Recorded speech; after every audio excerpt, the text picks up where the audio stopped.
evolution of energy.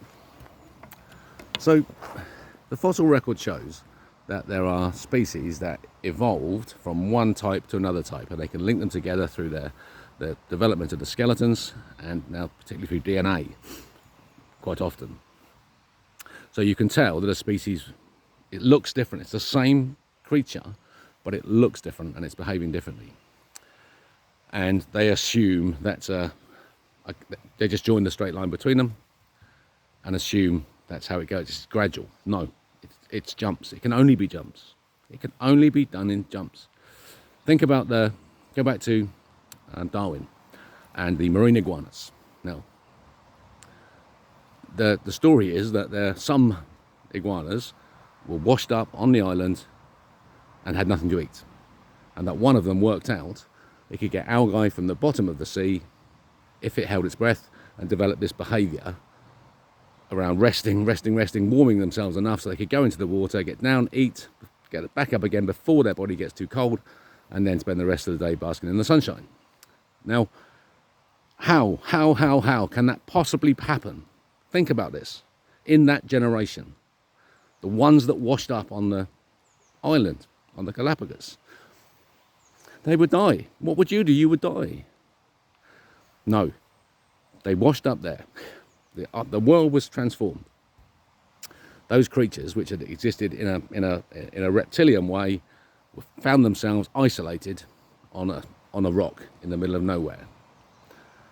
Because it was happening at a time of massive energy shift, magnetic pole switch occurred, huge energies flying around the planet, and that the DNA record that lies inside each creature is malleable with this energy if you bring consciousness to it.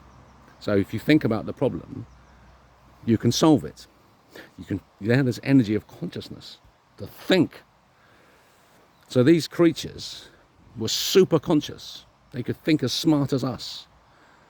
And they worked out between them. They talked to each other, telepathically, to say, is that food down there? What could we do? If we got really hot, if we all got really hot, and one of us goes down and sees that they can do it, if they die, they die, let's have a go.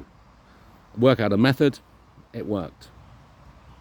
And so they all started doing it.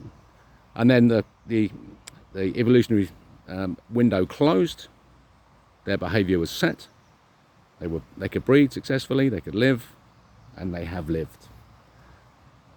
Now that makes sense, and it's explainable by Dr. Levy's paper of absolute motion, and Earth being the centre of the cosmos, certainly the centre of our reality. That's how far as I'm going to prepare to go. We are definitely the centre of our reality. There's a sphere around us of reality that's created, and we see the cosmos on the outside of that reality, and we reference ourselves to it because the cosmos exists at the centre. If you got to the centre, you look at the singularity, go to the black hole, you go to the event horizon. The event horizon it starts again. That is the black hole. That is the singularity. There's nothing in a black hole. It's just the edge of the edges. It's the centre of the edges. It's the same fucking place. Levy proved it in 1915. So by bringing that knowledge to bear about the power, the bending, the power, generating force, generating additional energy, generating bending, generating a loop in time, a moment starts, has a duration of energy, a moment closes, and the next one begins because of the energy that was inside that moment. If the energy inside that moment is super positive through behaviour, through excellence of behaviour, evolution commences. So the rest of the planet is waiting for us, the smartest creatures now on the planet, to wake up, to cooperate, to turn to God, to work together for peace, and watch evolution happen in front of our eyes. Watch it. It's nature, super nature is about to happen, to be unleashed upon us.